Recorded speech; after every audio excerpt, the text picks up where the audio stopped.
uploading videos like this, videos where we look at events that are called supernatural. Why are we doing this, you might ask? Because there is more to this world than what we're being told. Together, we will search for the answers. We hope you join us. A simple cube used for storing office supplies. Or is it? In his book, A Land Unknown, Hell's Dominion, Brian Melvin describes miles and miles of cubes, each one containing a person suffering the same punishment they inflicted on others before they died. In 1980, I was a rough and ready kind of a guy.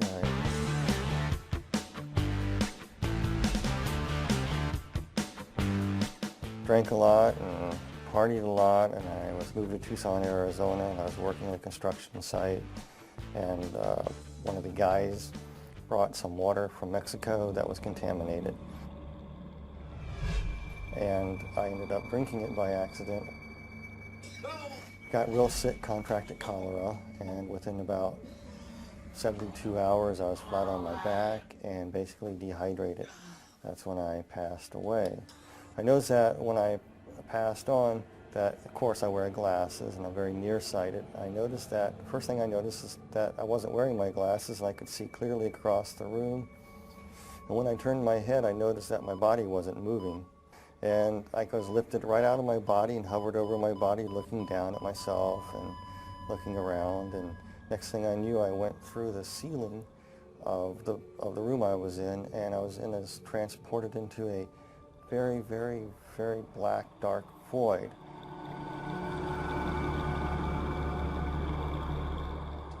I could hear like somebody speaking to me, like telepathy. And it was explaining to me many, many things that I no longer remember, but most of the idea was explaining to you the whys of life, why there was evil in the world, why this, why, people have questions all the time.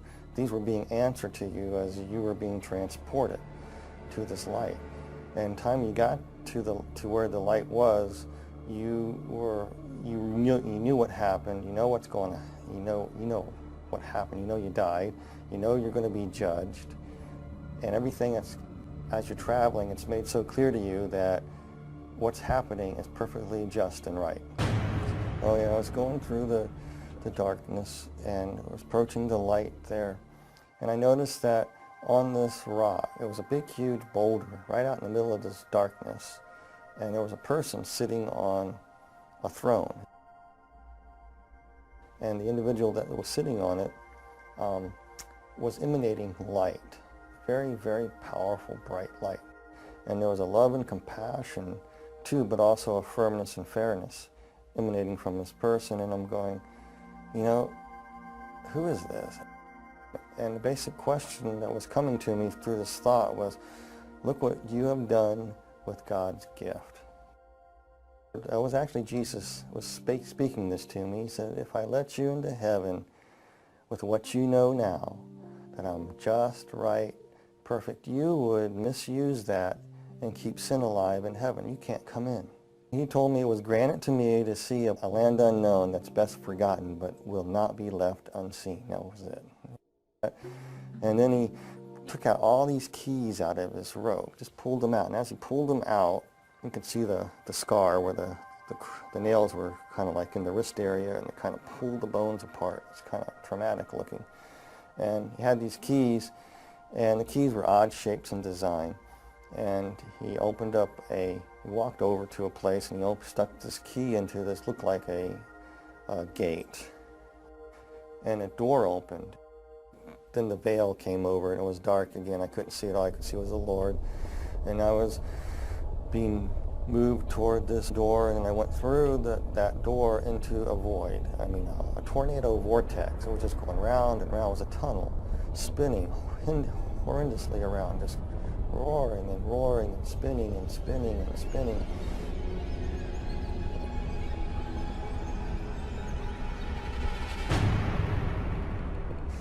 And it smelled horrible. I could hear these screeches and noises and sirens. The most thing I remember the most was slurping noises. And and screams, and you could feel heat, really hot heat. The next thing you know, I was falling through the sky. It looked like the sky, and I hit the ground. It kind of hurt, and I stood up, and I looked, and I go, where am I? All these people ran out, and some of them looked like people that were dead that I knew, and other people I knew that were not dead. And they come around me, slapping me on the back. They got there awful quick because the house looked far away, but all of a sudden they were there, slapping me on the back, welcoming me there. But something just wasn't quite right with them because they looked weird.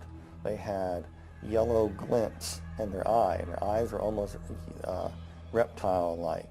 I looked over and I saw what looked like my best friend turn into somebody else. And I said, hey, wait a minute, you can't do that. You're not who you say you are. Who are you? And then all of a sudden I looked around and I go, all these people around me are not people. They began to morph into what they were. They were ugliest creatures I've ever seen. Reptile-like, some of them, they were just god-awful, like rotting vegetables, and they were distorted and twisted, and they were not perfect by no means. And they were just filthy, smelly creatures. And they were just starting to come at me like they're going to shred me to pieces. And one tried to grab me right across my chest, and one tried to grab my legs. And while they're trying to tear you to pieces, they backed away, and this one that looked like my best friend earlier, who morphed into different people, came up to me. It was it was about 4'8", looked like a sort of half dinosaur, a reptilian type creature, and it was hissing and spitting at me, and was speaking in a language that I didn't know what it was saying at first. I was telling, and it was broken in English. It was telling me to come, follow it, follow it, follow it. So he motioned to me, and we took a few steps, and all of a sudden we were at the end of the horizon. That doesn't make any sense, but we came across to what looked like the end of the horizon. You couldn't go any further, and I couldn't understand what it was. And yet I could look out, and I could see all this vast fields and mountains. And then that creature stuck its hand in this horizon, and he ripped it open like a veil, and he stepped out of it up onto this road, and he telling me to come, motioning me to come, so I did the same. I just went ahead, I got up, and next thing I knew, I was on a large, wide, dusty, flat road. I just came out of a cell, a cube. It was around 10 by 10 foot square. It could have been 14 by 14. That's what the dimensions were. And there was a cell next to it, and there was a cells above it, kind of set back, concave, so they're going up. And there were 6 of them to the roof of this place. And in the walls are embedded people in cells. And he pointed to another cube, and in this cube I was looking at, there were people inside these cubes. Some were vacant, some people waiting for people to arrive like I did. There's this person in there, and I was just looking at them, and then it was showing me another person. Each person that was in their cube was like they were reliving parts of their life all over again, but not in a very pleasant way. It's like a living nightmare. And as we were walking along, I realized that hell is just an enormous big place, and there's many other parts to hell that I did not see. I just saw this place called the pit. And so it says, it's been granted to thee, follow me out to the middle of the road. So we walked out in the middle of the road, and all these demons and creatures running around, and I saw all these people in various stages of torment. And some of these demon creatures inside these cubes were going in at will. And they would be attacking people in various ways. But to the people, they look like other people, or times in their lives, or they look like demons. Whatever their worst nightmare was is basically what they were living. We walked along to another cube, looked inside of another individual that was there, and it reminded me of an old sailing ship. And this guy used to be a captain of the ship, and he was being flogged. Things that he did on this old sailing ship. He did it for pleasure for these people because it was his ship, and he liked to be mean to his crew, and it was being meted back to him. noticed this being, this creature looking at me. It was in a cube at first, and the person who was looking at this this creature, it was one of those tall creatures with the faces that went around, but it was of a beautiful purplish color, in a way, kind of a beautiful creature, but hideous at the same time. And with its faces revolving around, very seductive, very, very flattering, very, very persuasive. It would try to plant thoughts in your mind, trying to tell you, why would such a good God allow people to suffer like this? It was trying to get me to curse God. I really don't know who the demon creature was. I know he had great power and authority. He either was the second in command or he could have been Satan himself. This one vortex was spinning, and a lady that had just died in a car wreck came through, and she was deposited right there. And I saw her as she arrived, and inside her cube, she saw it as the illusion of her grandmother's farm, her grandparents' farm that she loved so well as when she was growing up. And her grandmother recently passed away too, so she got in this cube, and immediately she thought she was in heaven because there was a grandmother waiting there welcoming her. The grandmother that was actually a demon that gave the illusion of being the grandmother said, "Dear Pudding, you made it to heaven. I'm so glad you're here." And she really thought that she was in paradise. But there was a darker side to her. She would make her children be what she wanted. Her children wanted something else. She wanted them to be this. And if they didn't do it her way, it was the fist. It was verbal abuse. It was cutting down. So as she sat down, I was watching it, and the tree's limbs just grabbed her. And then she realized she was not in paradise. And as we passed some cubes, there were people inside, and they were trapped in flames. And it was like their skin was still intact, but they were burning. And there was an individual, and he was playing pool. And this guy was a child serial killer, but he lived in the 1940s. But he was in this pool hall playing this pool before the punishments would commence again. He thought he had a break. And then these people in there would torment him and come and run and just grab him and tear him up. And out of the sky I could see this big demon coming down. It reminds me of a snake. He just gobbled him and swallowed him. Then all the other little demons came up and said, that's no fair. We didn't have our chance with him yet. Regurgitated him back up. He was whole. I know this sounds really bizarre, but that's what happened. Then all the other little demons, little teeny things, about 3 foot tall, just jumped on him. And he was powerless. And they were beating and clawing him. And there was no rest for this guy whatsoever after that. It was constant torment. Everything that he ever done was being justly put back to him. Came to a cube, and I was looking at this, and this was a woman. She was dressed in fine garb. She was a temple prostitute, basically what it was. And she was somebody who died in Corinth around 69 AD. For a price, she would have a newborn son. For some reason, their religion was some strange thing. When you have a newborn son, you can offer it into a statue, and there's flames underneath the statue. You put the baby on the statue, and basically the baby would be cooked. And here she is in this temple. There was no let up to her torment. It was almost like all the little babies that she burned that were hers and other people's were tormenting her, mocking her, pouncing on her, just crawling and tearing her up. And she just screamed, and I had to turn away and walk.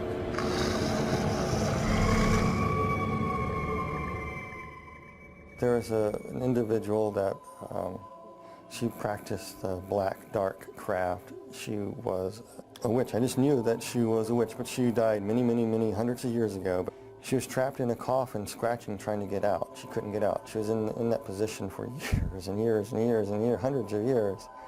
And then finally, when she got it open, all the demons would pounce on her. I walked on to another cube. We looked in this other cube on this row, and there was another lady. And she believed that Mother Earth could save her.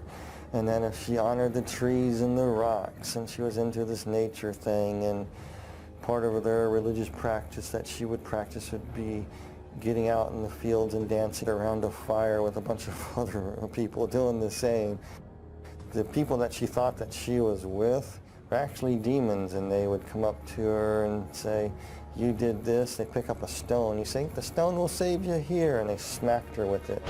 So she was standing there, and the demons reached down there and reached in her mouth, ripped out her tongue and part of her thing. Says, "You talk bad?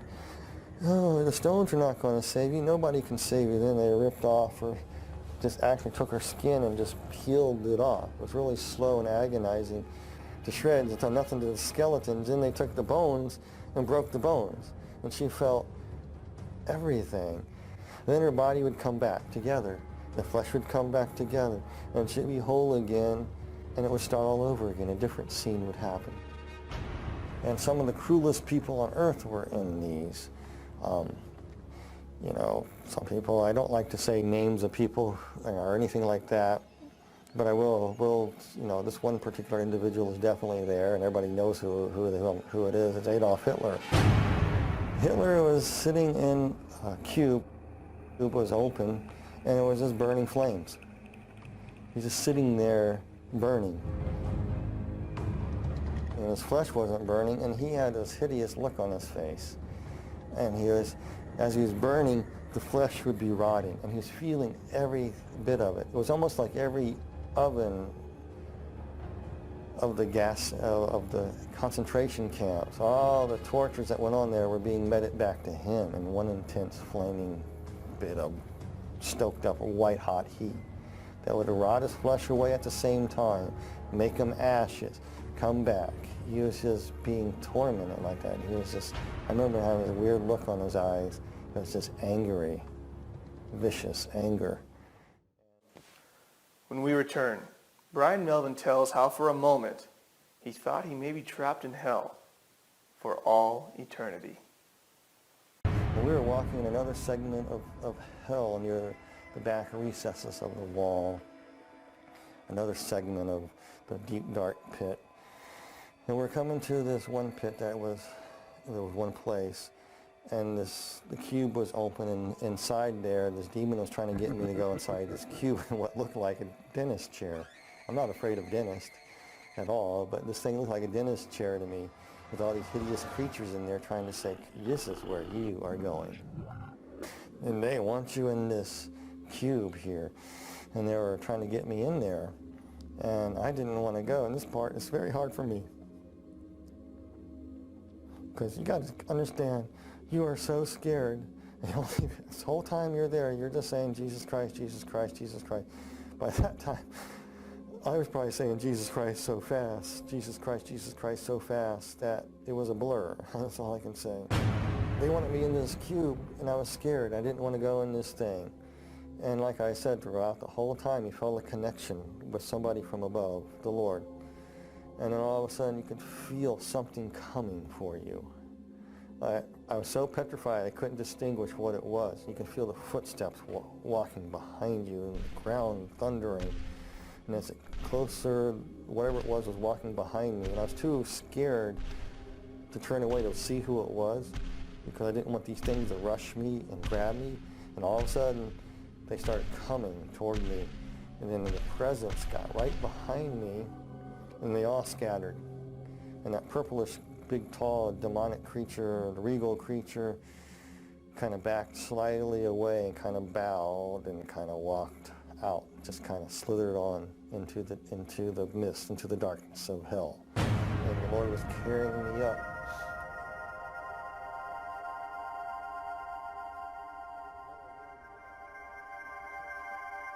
And you know who it was? It was Jesus. He picked me up.